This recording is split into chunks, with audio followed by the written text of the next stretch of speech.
औज़ुबिल्लाहि मिनश्शैतानिर्रजीम बिस्मिल्लाहिर्रहमानिर्रहीम अल्लाहुम्मा सल्लि अला मुहम्मद व आले मुहम्मद। मोमिनीन के सवालात आ रहे थे और बाज़ मोमिनीन ने कहा है कि हमें नमाज शब नमाज तहज्जुद का तरीका बता दें। तो आज हम नमाज तहज्जुद का तरीका ज़िक्र करने जा रहे हैं। नमाज शब या नमाज तहज्जुद जो है वो 11 रकात नमाज है। 11 रकात में से पहली जो है 8 रकात वो हमने ऐसे ही पढ़नी है जिस तरह हम सुबह की नमाज़ पढ़ते हैं। 2 रकात पढ़ेंगे, नियत ये 8 रकात की यही करेंगे कि हम नमाज शब पढ़ते हैं या नाफिले लैल पढ़ते हैं या नमाज तहज्जुद पढ़ते हैं कुर्बतन इलल्लाह, अल्लाहु अकबर। ये ज़बान पर दोहराना नियत ज़रूरी नहीं है। जो भी नियत है, जिस चीज़ की भी है, नमाज की है, रोज़े की है, जिस चीज़ की भी नियत है, ज़बान पर दोहराना ज़रूरी नहीं है, दिल में कह देना काफ़ी है। नाफिले लैल नमाज शब ये कुर्बतन इलल्लाह करके हम ये 2 रकात नमाज पढ़ेंगे। पहली 2 रकात के बाद पहली जो 2 रकात हमने पढ़नी है ना, पहली इब्तदाई, उसमें हमने पहली हम्द के बाद सूरत कुल हुवल्लाहु अहद पढ़नी है, सूरत इखलास पढ़नी है, और दूसरी में कुल या अय्युहल काफिरून पढ़नी है।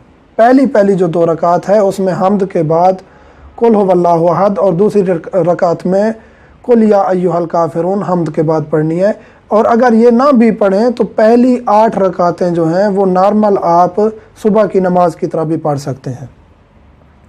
8 रकात के बाद जो है वो नमाज शफ़ा की नियत करेंगे कि हम नाफिला शफ़ा पढ़ते हैं कुर्बतन इलल्लाह। ये भी 2 रकात है।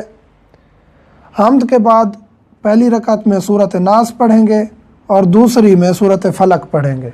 कुल आउज़ बिरब्बिन नास पहली रकत में, हम्द के बाद दूसरी में कुल आउज़ बिरब्बिल फलक हम्द के बाद पढ़ेंगे।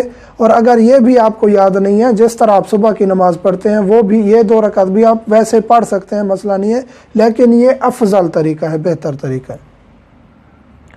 आखिर में 1 रकात बच जाती है। 8 रकातें हमने पहले पढ़ी, 2 रकात नमाज शफ़ा, 1 रकात बच जाती है, वो सलात वित्र है, नमाज वित्र। वो 1 रकात खड़े होकर पढ़नी है। हम्द के बाद 3 दफ़ा कुल हुवल्लाहु अहद पढ़ना है। 1 रकात वित्र पढ़ते हैं कुर्बतन इलल्लाह। हम्द के बाद 3 मरतबा सूरत इखलास, फिर 40 मोमिनीन के लिए दुआ। इसके दौरान 70 मरतबा अस्तगफिरुल्लाह रब्बी व अतूबु इलैह भी कहें तो बेहतर है। फिर 40 मोमिनीन के लिए दुआ करनी है। वो उसका तरीका ये है कि अल्लाहुम्मा अग़फ़िर ले फ़ुलान, यहाँ फ़ुलान की जगह आपने नाम लगाना है, चाहे वो ज़िंदा है चाहे मरहूम है, आप दोनों का नाम ले सकते हैं। अल्लाहुम्मा अग़फ़िर ले फ़ुलान, अल्लाहुम्मा अग़फ़िर ले फ़ुलान, यानी किसी का नाम भी ले सकते हैं। अल्लाहुम्मा अग़फ़िर ले मोहम्मद, अल्लाहुम्मा अग़फ़िर ले अली, अल्लाहुम्मा अग़फ़िर ले अब्बास, अल्लाहुम्मा अग़फ़िर ले, इस तरह अहमद, इसी तरह किसी का भी नाम ले सकते हैं।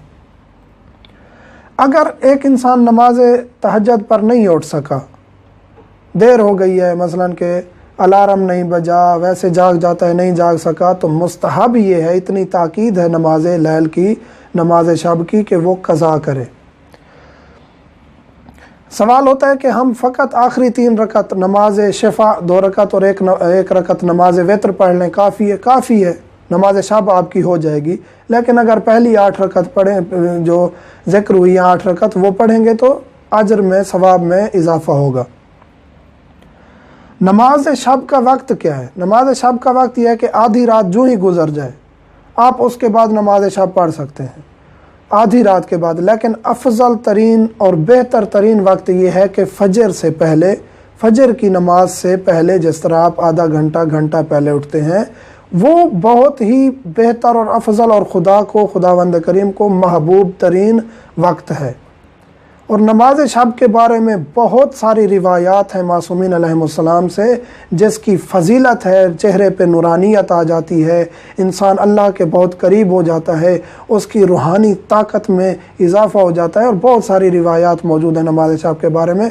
खुदावंद करीम हमें तौफ़ीक दे कि हम इसको रेगुलरली अदा करें और इसमें हम इतनी आगे चले जाएँ कि हमारी ये नमाज शब क़ज़ा भी ना हो। अल्हम्दुलिल्लाह रब्बिल। आप हमारे लेटेस्ट वीडियोस के बारे में जानना चाहते हैं तो हमारे चैनल को सब्सक्राइब करें और बेल आइकन को